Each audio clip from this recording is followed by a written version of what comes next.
নামাজে মন বসে না। আমাদের অনেকে বলে, হুজুর নামাজে দাঁড়ালে মন সাথে থাকে না, নামাজে শুধু ভুল হয়, সূরা যে কয়বার পড়ে নিজেও জানি না। এরকম আছে না নাই? এদিকে ওদিকে চলে যায়। এখন মনটারে কিভাবে আপনি এক জায়গায় আনবেন, কনসেন্ট্রেট করবেন কিভাবে? বিশ্বনবী একবার মসজিদে ঢুকে দেখলেন এক সাহাবী নামাজ পড়তেছে, আল্লাহু আকবার, নামাজের মধ্যে এরকম করতেছে। এরকম করে না অনেকে? নামাজের পরে দাড়িও টানে, দাড়িও চুলকে, আছে না নাই? নামাজ পরে জামাও সোজা করে, নামাজ পরে দাড়িও টানে। বিশ্বনবী বললেন, লাউ খাশাআত কলবুহু লা খাশাআত জাওয়ারিহুহু, এর অন্তরে যদি আল্লাহর ভয় থাকতো তাহলে এর অঙ্গ প্রত্যঙ্গের মধ্যেও এই ভয়ের ইম্প্যাক্ট পড়তো। এই সাহাবীর অন্তরে আল্লাহর ভয় নাই, খুশু নাই, এজন্য হাতে পায়ের মধ্যেও খুশু নাই, হাত একবার এদিকে নড়ে আরেকবার ওদিকে নড়ে। আমাদের এরকম সমস্যা আছে না নাই? নামাজে মনোযোগায়ন কিভাবে করবেন, 5টা টিপস খেয়াল করে রাখেন। ইমানদারেরা যখন নামাজের মুসল্লায় দাঁড়ায়, দিন দুনিয়ার হুঁশ তাদের থাকে না, তাদের অন্তরটা চলে যায় আল্লাহর আরশের দিকে, ঠিক কিনা? বিশ্বনবী বলতেন, আনতা আবুদাল্লাহা কান্নাকা তারাহু, এমন ভাবে নামাজ পড়ো যেন তুমি আল্লাহরে দেখছো। ফাইন লাম তাকুন তারাহু ফাইন্নাহু ইয়ারাক, এটা যদি মনে করতে কষ্ট হয় অন্তত এটা ভাবো যে আল্লাহ তোমায় দেখছে, ঠিক কিনা? নামাজে যখন দাঁড়াবেন ভাববেন আমি আল্লাহরে দেখতেছি। এটা ভাবা অনেক কঠিন, এটা জানা চেনা লোকেরা পারে না। যদি না পারেন তাহলে অন্তত এটা ভাবেন যে আল্লাহ আপনারে দেখতেছে, আল্লাহ ইজ ওয়াচিং মি, আল্লাহ আমাকে দেখছে। তো আমি আল্লাহরে দেখতেছি আর আল্লাহ আমারে দেখতেছে। সুফিরা এটারে 2টা ক্লাস করছে, একটার নাম দিছে মুশাহাদা আর একটার নাম দিছে মুরাকাবা। মুশাহাদা মানে আমি নিজে দেখি, আর মুরাকাবা মানে আমি দেখি না, আমারে দেখে কে? কেউ যেটা দেখে না দেখে কে? কেউ যেটা শোনে না শোনে কে? আল্লাহ আপনারে দেখতেছে। নামাজের মুসল্লা এই চিন্তাটা করলে খুশু খুদু বাড়ায় দিবে কে? খুশু মানে ভয়। কার ভয়? কথা বলেন। যাদের হৃদয়ে আছে আল্লাহর ভয় তারা কবু পথ ভুলে যায় না। আল্লাহর প্রেম ছাড়া এই দুনিয়ায় কারো কাছে কোনো কিছু চায় না। নামাজে যখন দাঁড়াবেন শুধু নিজেরাই মুসল্লি বানাবেন না, মনটারেও মুসল্লি বানাবেন। আমরা শুধু নিজেরা নামাজি হই, মনটারে নামাজি বানাই না। আমি ঠিকই আল্লাহু আকবার, মন চলে গেছে সৌদি আরব, মন চলে গেছে হিন্দি সিনেমার দিকে, মন চলে গেছে দোকানের দিকে, মন চলে গেছে ক্রিকেট খেলায়, আছে না নাই? উনি কিন্তু মুসল্লি, মসজিদে উনি কি মুসল্লি, উনি হাতে পায়ে একেবারে মুসল্লি, কিন্তু মনটারে মুসল্লি বানায় নাই। এজন্য মনটারেও নামাজি বানাতে হবে। আমরা বলি মনটারে কাজ দেন, মনটারে কখনো অলস বসে থাকতে দেয়া যায় না। আপনিও মুসল্লি হবেন, মনটারেও মুসল্লি বানাতে হবে, তা না হলে মন ডানে বায়ে ঘুরবে। মনের আরবি হচ্ছে কলব। কলব মানে যেটা নাড়াচাড়া করে। এটা এখন এদিকে, পরে ঢাকায়, এরপরে সৌদি আরব, এরপরে আমেরিকা। এটার পাসপোর্টও লাগে না, ভিসাও লাগে না, এটা খালি দৌড়ায়, ঠিক কিনা? এজন্য মনটারে নামাজি বানানোর দরকার আছে না নাই?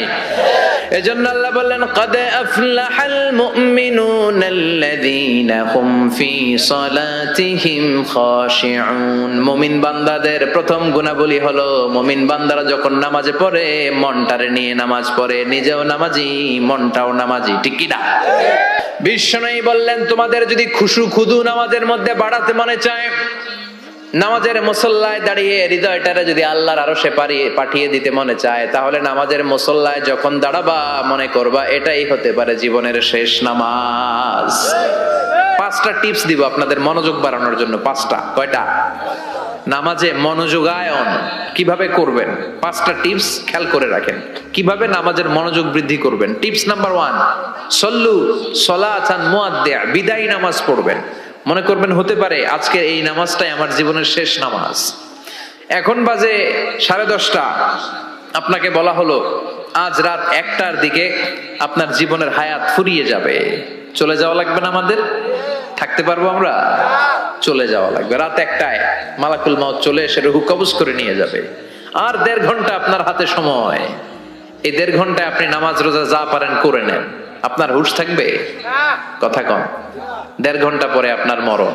আপনি তাড়াতাড়ি করে ওযু করে আসবেন, যায় নামাজে দাঁড়াবেন, মনে মনে ভাববেন আজকে জনমের মতো মাফ চামু আল্লাহর কাছে। আকাম কুকাম যা করছি সব কাইন্দা একেবারে মাফ করায় ফেলাম আল্লাহর কাছে, ঠিক কিনা? সেদিন আপনি ওযু করবেন চমৎকার ভাবে, চমৎকার ভাবে পাঞ্জাবিটা পরে, আতর মেখে, টুপিটা পরে মুসল্লার মধ্যে দাঁড়িয়ে আল্লাহু আকবার বলে নামাজ শুরু করবেন। ওই দিনের নামাজে আপনার কোনো তাড়াহুড়ো নাই, আছে? আজীবন তাড়াহুড়ো করছেন, কিন্তু ওই দিন আপনার তাড়াহুড়ো নাই। ওই দিনের রুকুটা আপনার জীবনের শ্রেষ্ঠতম রুকু হয়ে যাবে। ওই দিনের সেজদাটা আপনার জীবনের শ্রেষ্ঠতম সেজদা হয়ে যাবে। ওই দিন আপনি সেজদায় পড়ে চোখের পানি দিয়ে জায়নামাজ ভিজিয়ে দিবেন। দিবেন না? কথা বলেন, দিবেন না? এর কারণ আপনি জেনে গেছেন এটাই আপনার জীবনের শেষ নামাজ, ঠিক কি না?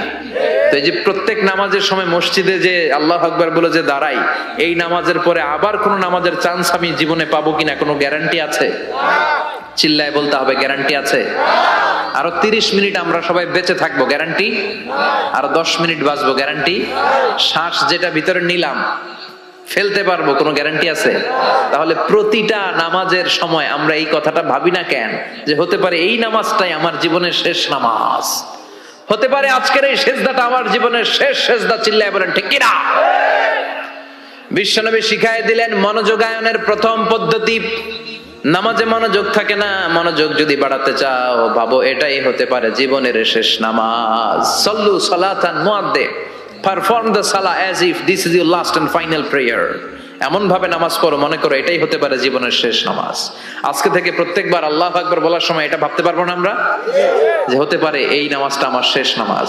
এই চিন্তাটা মাথার মধ্যে রাখার দরকার আছে না নাই? সাইয়েদনা আলী রাদিয়াল্লাহু তাআলা আনহু উনি যখন নামাজে দাঁড়াতেন দিন দুনিয়ার হুঁশ থাকতো না। উনার পায়ের মধ্যে জিহাদের ময়দানে তীর ঢুকেছে, তীর বের করতে গেলেই চিৎকার মারে, কাউরে তীর ধরতে দেয় না। বিশ্বনবী বললেন বেলাল আকিমিস সালাহ, নামাজের একামত দাও। নামাজ শুরু করার আগে এক সাহাবীরে বললেন নামাজের মাঝখান দিয়ে যে তুমি আলীর পা থেকে টেনে তীর বের করবে, কারণ আমি জানি আমার মেয়ের জামাই আলী যখন নামাজের যায় নামাজে দাঁড়ায় দিন দুনিয়ার কোনো হুঁশ আলীর আর থাকে না। একামত হলো আল্লাহু আকবার, আল্লাহু আকবার। বিশ্বনবী নামাজ শুরু করলেন, রুকু দিলেন, সিজদা দিলেন। দ্বিতীয় রাকাতের জন্য যখন দাঁড়ালেন বিশ্বনবীর কথা মতো এই সাহাবী যে কাতারের মাঝখানে সাইয়েদনা আলীর পা থেকে গায়ে যত জোর ছিল টান মেরে তীর বের করেছে, ফিনকে দিয়ে রক্ত বের হয়েছে। সাইয়েদনা আলী মুহূর্তের জন্য টের পায় নাই। নামাজ শেষ, সালাম ফিরালেন, তাকিয়ে দেখে পায়ে তীর নাই, চারদিকে শুধু রক্তের বন্যা। বিশ্বনবী বললেন ও আলী চিন্তা করো না, আমার কথা মতো এক সাহাবী তোমার পা থেকে তীর বের করেছে। আমি জানি যখন তুমি নামাজের মুসল্লায় দাঁড়িয়ে যাও তোমার মনটা দুনিয়ায় থাকে না, তোমার মনটা আল্লাহর আরশের দিকে চলে যায়। তোমার নামাজের মধ্যে খুশু খুদু এত বেড়ে যায়, আখিরাতের কথা এত তোমার স্মরণ হয়ে যায়, নামাজের মধ্যে তোমার পায়ের তীর টেনে বের করেছে, এক সেকেন্ডের জন্যও তুমি টের পাও নাই রে আলী। সুবহানাল্লাহ। উনি মনে করতেন এটাই জীবনের শেষ নামাজ। সাহাবারা যখন মরুভূমিতে নামাজ পড়তে দাঁড়াতেন আকাশের পাখিগুলো এসে সাহাবাদের মাথার মধ্যে বসে যেত। মরুভূমির পাখিগুলো মনে করতে এগুলো খেজুর গাছ, পাখিগুলো মনে করতে এগুলো খেজুর গাছ, কারণ সাহাবারা নড়ে না, চড়ে না, ডানে বায়ে তাকায় না। খেজুর গাছ যেমনি ঠায় দাঁড়িয়ে থাকে সাহাবারাও ঠায় দাঁড়িয়ে থেকে নামাজ পড়তেন। চিল্লায় এখন আল্লাহু আকবার। তাহলে মনোযোগ বৃদ্ধির এক নাম্বার পদ্ধতি, মুসল্লায় যখন দাঁড়াবো ভাববো এটাই আমার জীবনের শেষ নামাজ, এরপরে হয়তো নামাজের সুযোগ নাও পেতে পারি, ঠিক কিনা? দুই নাম্বার পদ্ধতি হলো নামাজের মধ্যে আহকাম এবং আরকান গুলো ধীরস্থির ভাবে আদায় করতে হবে, তাড়াহুড়ো নামাজের মধ্যে করা যাবে না। আমাদের হানাফি মাযহাবে তা'দিলুল আরকান এটা ওয়াজিব। রুকুনগুলো আদায় করার সময় ধীরস্থির ভাবে আদায় করা এটা হানাফি মাযহাবে কি ওয়াজিব। চিল্লায় বলেন এটা কি ওয়াজিব। তরক করলে কি করতে হয়? হ্যাঁ, সহু সেজদা দিতে হয়। কিন্তু অন্যান্য মাযহাবে এটা ফরজ, এটা বাদ দিলে আপনার নামাজই হবে না, তাড়াহুড়ো করলে নামাজই হবে না। বিশ্বনবী দেখলেন মসজিদে নববীতে এক সাহাবী নামাজ পড়ে, নামাজ শেষে নবীর কাছে আসলে বিশ্বনবী বললেন সল্লি ফাইন্নাকা লাম তুসল্লি, নামাজ পড়ো কারণ তোমার নামাজ হয় নাই। সাহাবী আবার বললেন, আবার আসলেন, বিশ্বনবী বললেন সল্লি ফাইন্নাকা লাম তুসল্লি, নামাজ পড়ো তোমার নামাজ হয় নাই। সাহাবী আবার নামাজ পড়ে আবার নবীর কাছে আসলেন, বিশ্বনবী বললেন সল্লি ফাইন্নাকা লাম তুসল্লি, নামাজ পড়ো নামাজ হয় নাই। এবার সাহাবী এসে বলে ও নবী 3 বার পড়লাম নামাজ আমার হয় না, এর চেয়ে ভালো নামাজ আমি পড়তে জানি না। বিশ্বনবী বললেন তাহলে আসো আমি শিখায় দেই, যখন নামাজে দাঁড়াবা ধীরস্থির ভাবে দাঁড়াবা, রুকুতে যখন যাবা পিঠটারে টান টান করে সোজা করে দিবা। বিশ্বনবী যখন রুকু দিতেন বিশ্বনবীর পিঠটা একেবারে স্ট্রেট ফরওয়ার্ড। সাহাবারা বলতেন বিশ্বনবীর রুকু দেওয়া পিঠের উপরে যদি পানি ভর্তি একটা গ্লাস রেখে দেওয়া হয় পানিগুলা কাঁপবে না, গ্লাসটাও পড়বে না। সুবহানাল্লাহ। তার মানে বিশ্বনবীর রুকুর পিঠটা কেমন ছিল? Straight forward. বিশ্বনবী বলেন রুকু থেকে দাঁড়াবা ধীরস্থির ভাবে দাঁড়াও, আবার সেজদায় গেলে ধীরস্থির ভাবে যাও। আমাদের দেশে অনেকে রুকু থেকে কোন রকম মাথাটা তুলে আবার সেজদায় দৌড় মারে।